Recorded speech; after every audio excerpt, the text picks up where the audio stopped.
Merci de nous suivre de partout, à la radio comme à la télévision. Ravi de vous retrouver pour ce numéro de l'invité du jour. Et notre invité, c'est Maître Fabrice Luambo-Ntumba. Il est avocat au barreau du Lualaba. Il va nous éclairer sur le statut du chef de l'État selon le système juridique de République démocratique du Congo. Maître Fabrice, bonjour et bienvenue. Bonjour et merci beaucoup. C'est toujours un privilège d'être reçu ici chez vous. Merci beaucoup. Ravi donc de vous recevoir. On va déjà se lancer dans ce sujet. Aujourd'hui, avec l'avènement de l'état de droit, l'avènement de l'alternance à la tête de l'État, plusieurs personnes semblent être de plus en plus intéressées par le statut du président de la République. Que peut-on savoir déjà de ce titre-là, président de la République? Ok, le président de la République, c'est une institution. Lorsque vous lisez la Constitution, on énumère, n'est-ce pas, les institutions qui sont reconnues en République démocratique du Congo. Et le président de la République est la première ou la haute institution de la République démocratique du Congo. Et ici, dépendamment bien évidemment de certains régimes politiques, ici, le président de la République est aussi le chef de l'État. Je ne sais pas si vous me suivez. Il existe, n'est-ce pas, d'autres pays dont le président de la République n'est pas chef de l'État. Vous prenez le cas de l'Iran. En Iran, le président de la République est comme le chef du gouvernement, le chef de l'exécutif, et il existe un chef de l'État qui est distinct, n'est-ce pas, du président de la République. Et celui-là, on appelle le guide suprême, ou voilà. Et donc, c'est celui-là, le chef de l'État. Et par chef de l'État, si je peux anticiper avec votre permission, par chef de l'État, on sous-entend la personne qui est à la tête de l'État. Du latin caput regni, qui veut dire la tête de l'État. Et l'État, nous connaissons tous, c'est cette personne morale par excellence, dont l'existence est conditionnée par la présence de certains éléments qui le constituent. Dans le territoire, la population, le pouvoir organisé. Il y en a, surtout les internationalistes, il y en a qui parlent des autres éléments, notamment la souveraineté ainsi que la reconnaissance internationale. Mais ici, lorsque vous avez une population, vous avez un territoire, vous avez un pouvoir, nous avons déjà l'État. Et maintenant, la personne physique, chef de cet État, on l'appelle le chef de l'État. Et ici, l'article 69 de la Constitution dispose que le président de la République est chef de l'État. Puisque vous faites cette distinction entre chef de l'État et président de la République, il y a un autre élément qui rentre dans la désignation du président de la République, c'est chef des armées, commandant suprême des forces armées, pour le cas de la RDC, commandant suprême des FARDC. Quelle est la différence? Est-ce qu'on peut trouver un État où il y a un président de la République qui n'est pas commandant suprême des forces armées et policières?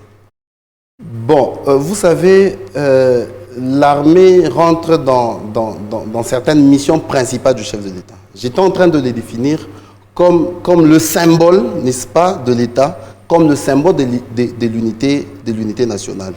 Et donc, lorsque l'on parle de chef de l'État ou lorsqu'on parle du commandant, n'est-ce pas, de forces armées, ça veut dire que celui qui nomme les généraux et les généraux dépendent de lui. Je ne sais pas si vous me suivez. Oui. Et donc, ça voudrait tout simplement dire que, pour ce qui concerne la hiérarchie de l'armée nationale, c'est le président de la République qui en est le chef. Tout comme j'étais en train de vous dire, il était la tête de l'État et donc toute l'organisation de l'État se soumet à lui.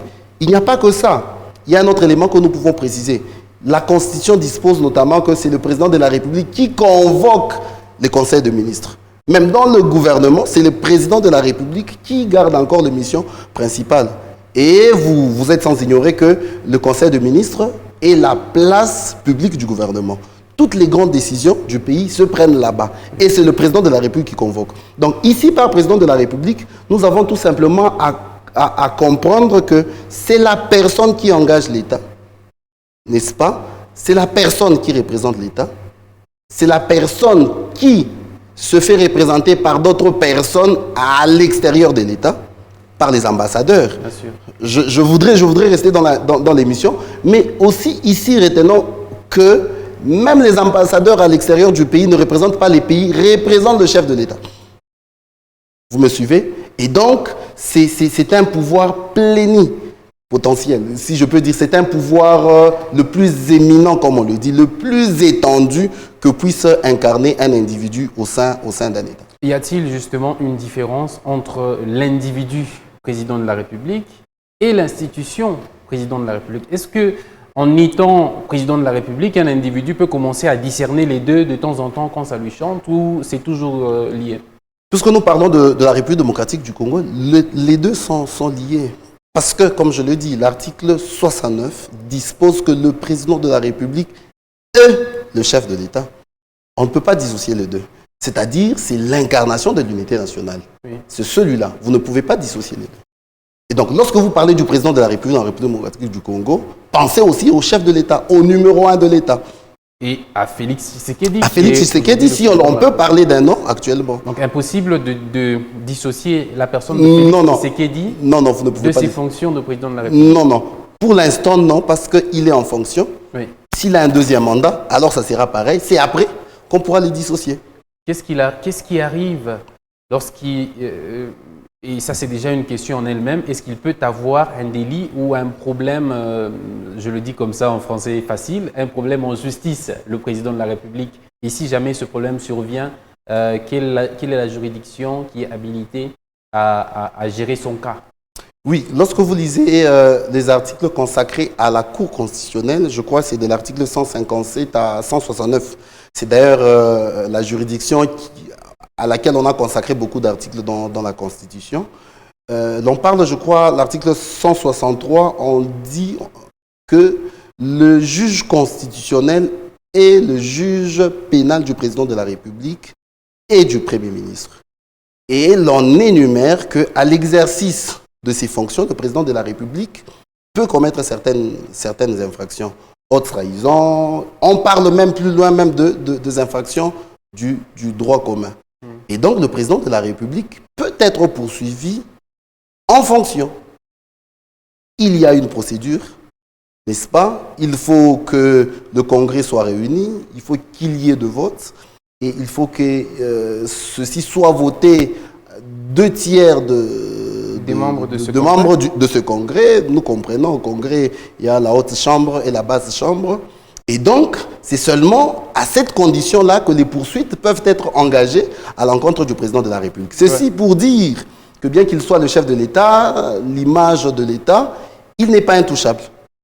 Il n'est pas intouchable s'il y a de reproches, s'il y a des indices sérieux de culpabilité retenus à sa charge. Des poursuites peuvent être déclenchées et les juges, comme on le dit, les juges responsables ou les juges qui doit compétent, j'y arrive, c'est les juges constitutionnels. Venons-en à parler maintenant des proches du chef de l'État, du président de la République. Généralement, juste après lui, on voit la première dame, son épouse, qui a aussi apparemment un statut particulier au regard de la loi. Il y a ses enfants qui apparemment ont également un statut particulier au regard de la loi, sa famille. Que dit la loi en République démocratique du Congo, notamment en rapport avec le statut des membres de la famille du chef de l'État? Bon, il y a une loi qui consacre, une ordonnance-loi, je précise, qui consacre notamment la maison civile ou encore le bureau du conjoint du chef de l'État. Et il y a aussi ce qu'on appelle l'unité médicale personnelle du président de la République. Et donc l'ordonnance est l'ordonnance du 15 juillet 2019. Et cette ordonnance-là voudra que le président de la République ainsi que ses proches bénéficient d'une certaine attention. Lorsque vous prenez par exemple la maison civile, qui est l'un de ces éléments que je viens de citer, elle s'occupe de la liste civile du président de la République, elle s'occupe de ses intérêts privés, elle s'occupe de ses sites privés. Et à cela, on ajoute, d'ailleurs cette ordonnance a été modifiée, je crois, le 4 avril 2020. Et là, l'on parle du bureau du conjoint du chef de l'État. Et donc, ce bureau veut accompagner le président de la République dans ce qu'il a comme mission d'accompagnement, et mission sociale, ainsi de suite. Et donc, lorsque vous prenez l'unité médicale personnelle du président de la République, là on vous parle que cette unité s'occupe de tout le soin médicaux, chirurgicaux du président de la République, ainsi que de sa famille, et même de certaines personnes que lui-même aurait désignées et aurait mis sur ces régimes. Bref, étant président de la République, il y a certains avantages, n'est-ce pas? Parce qu'en droit, c'est la qualité qui vous confère de droit. D'accord? Cette qualité de président de la République lui confère à lui de droit et à ces personnes-là qui l'entourent. Et donc, la maison civile notamment, elle est vraiment partie intégrante du cabinet du président de la République. Sont-ils, ces membres de la famille du chef de l'État, couverts des immunités inhérentes au statut de leur père, époux, frère ou fils?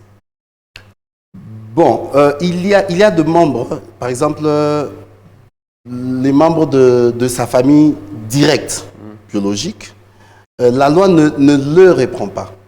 La loi, quand vous visitez la loi, notamment l'ordonnance que je viens de citer, quand vous prenez, comment je veux dire, la Constitution, ne fait pas allusion à toutes ces personnes-là. Mais l'usage, je précise, dans l'usage, il est peu courtois de déclencher une procédure judiciaire à l'encontre, par exemple, de la femme ou de l'épouse du président de la République. Parce qu'au fait, c'est comme qui dirait vous toucher directement le président de la République. Donc, il y a ces honneurs-là qui l'accompagnent.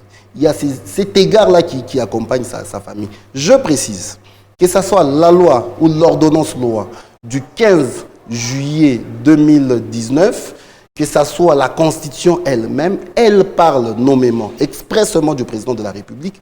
Elle ne fait pas allusion à sa famille qui bénéficierait de ces avantages de poursuite. Parce qu'en droit, il y a les immunités de poursuite, oui, ou les privilèges de poursuite et le privilège de juridiction. Vous me comprenez? Et pour ce qui concerne le membre de sa famille, l'on ne parle pas des privilèges de poursuite ou encore de privilèges de juridiction. C'est-à-dire, ceci revient à dire qu'aujourd'hui, puisque c'est de courant que lorsqu'un président est là, il y a toute une chaîne des gens qui se revendiquent comme étant membres de la famille présidentielle et qui se permettent un peu de passer outre la loi ou d'agir d'une certaine manière, se vantant de ce statut, de cette qualité de membre de la famille présidentielle. C'est-à-dire que c'est à tort qu'ils font ça. Bon, c'est pas à tort. Ils le font, ils se présentent en tant que tels parce qu'ils sont membres de la famille du président de la République, mais on interdit à personne de déclencher une procédure judiciaire à leur encontre. Nous avons un cas, le cas Caméré. Oui. Je vous ai dit, la maison civile faisait partie intégrante du cabinet du chef de l'État. Oui.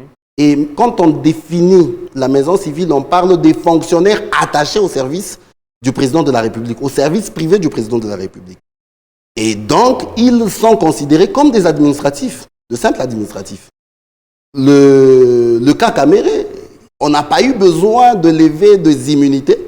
Il n'a pas eu de privilège de juridiction et Caméré a été entendu ou des poursuites ont été engagées à son encontre en tant qu'administratif. Il en est de même pour la famille du président de la République, pour les membres de sa famille. Parce qu'ils n'ont pas un statut particulier qui leur confère certains privilèges.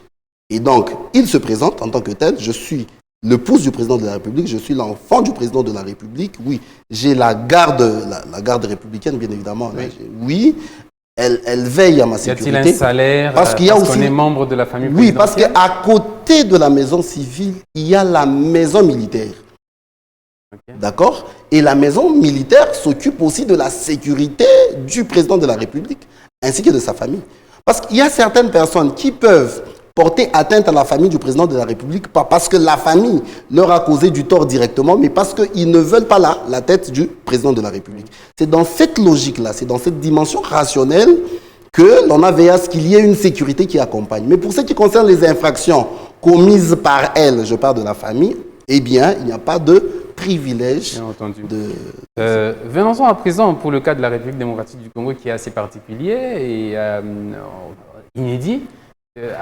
Inédit en RDC, venons-en à parler du statut de l'ancien président de la République. Que devient-il? Bon, déjà l'article 104 précise que les anciens présidents de la République élus deviennent directement des sénateurs à vie. Et donc, il fallait protéger. Parce que lorsque vous lisez le travaux préparatoires de la loi portant organisation des anciens présidents de la République, l'on vous dit que le fait de dire qu'ils devenaient sénateurs à vie n'était pas suffisant. Alors, il fallait que l'on organise une loi pour les protéger. D'accord? Mais on n'est pas là. Ce que nous devons retenir par rapport à la question, c'est que les anciens présidents de la République élus deviennent automatiquement sénateurs à vie. Et Du reste, il faut préciser que c'est un titre honorifique. Ce n'est pas un titre qu'il faut considérer comme politique. Ok. Parce que, le statut, le sénateur, on sait qu'il est censé avoir des suppléants. Est-ce que, en tant que sénateur à vie, il a aussi droit, cet ancien président, à des suppléants où il peut se faire représenter là-bas et puis lui, il se met en retrait? Non, pas du tout. C'est ce que j'étais en train de dire. Il était à préciser que c'était un titre honorifique pour des honneurs qui lui sont dus, à lui et à lui seul. Donc, c'est un pouvoir qu'on ne peut pas déléguer, qu'on ne peut pas donner à quelqu'un d'autre. C'est comme ça qu'il n'a pas de suppléant. Or, le cas chez les autres sénateurs, c'est qu'ils ont 2 suppléants, comme les députés provinciaux ou les députés nationaux. Et donc, pour le président de la République, il n'a pas de suppléant, il est le seul sénateur.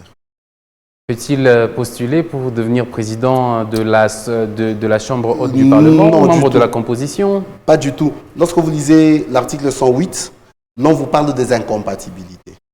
On vous dit d'abord que dans la loi portant organisation du statut des anciens présidents du statut des anciens présidents de la République, l'on vous dit qu'il tombe dans l'incompatibilité prévue à l'article 108 de la Constitution. Lesquelles incompatibilités interdisent, n'est-ce pas, à certains membres du gouvernement, plutôt à certains députés nationaux, tout comme sénateurs, de ne pas briguer tel mandat, de ne pas briguer... Mais exception faite.